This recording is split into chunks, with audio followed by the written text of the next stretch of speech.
Good morning. 11 মে 2025-এর current অ্যাফেয়ার্সগুলো একটু দেখে নাও।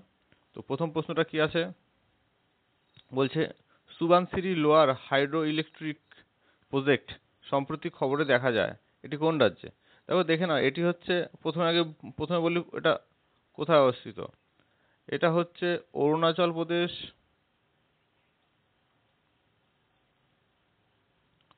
অরুণাচল আর আসামের বর্ডারে অবস্থিত।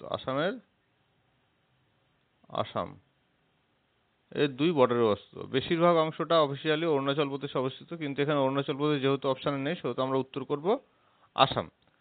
গেল। এটা হচ্ছে সুবানসিরি জেলায় অবস্থিত। সুবানসিরি জেলায়,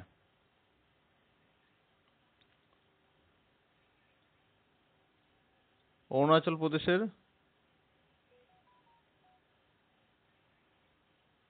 সুবানসিরি জেলাতে এটি অবস্থিত, জেলাতে।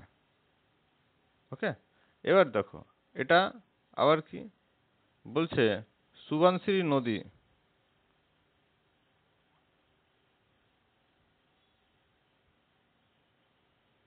সুবানসিরি নদীর উপরে এটি অবস্থিত। নদীর উপরে উঠেছে। এটি ব্রহ্মপুত্র নদীর একটি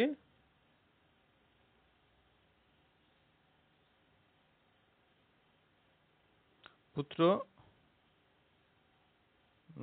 নদের।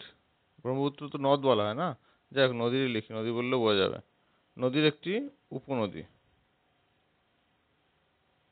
ঠিক আছে, ওকে। পরের প্রশ্ন দেখো, বলছে SPARSS স্পার্স উদ্যোগ সম্প্রতি খবরে দেখা যায়, এটি কোন মন্ত্রকের সঙ্গে সম্পর্কিত? এটি হচ্ছে, দেখে না, এটা প্রতিরক্ষা মন্ত্রী, মানে মিনিস্ট্রি অফ ডিফেন্স।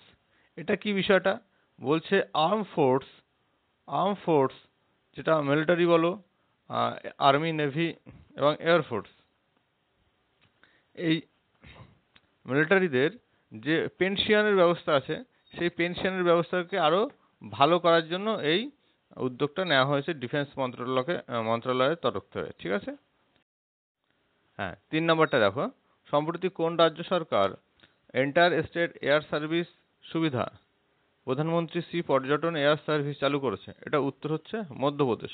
মধ্যপ্রদেশের 8টি শহরের মধ্যে এই সার্ভিস চালু করা হচ্ছে। পরের প্রশ্ন,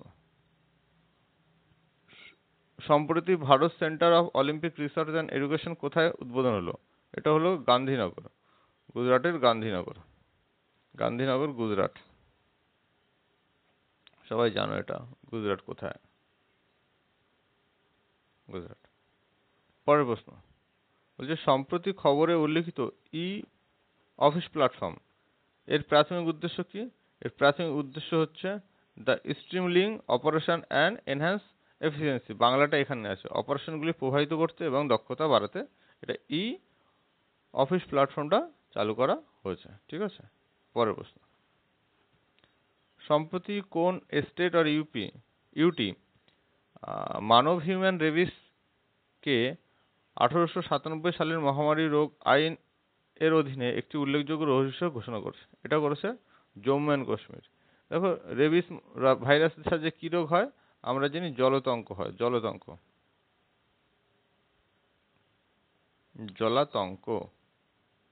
জলাতঙ্ক কি করে? মানুষের মস্তিষ্ক ও নার্ভ সিস্টেমটাকে অকেজো করে দেয়, কাবু করে দেয়, এবং প্রচণ্ড প্রদাহ সৃষ্টি করে। জলের চাহিদা হলেও জল খেতে পারে না কেউ। ঠিক আছে, জল দেখলে ভয় লাগে। এটা কার মাধ্যমে হয়? কুকুর, বিড়াল, শেয়াল, বানর, এইসব প্রাণীদের লালায় এই রেবিস ভাইরাস থাকে।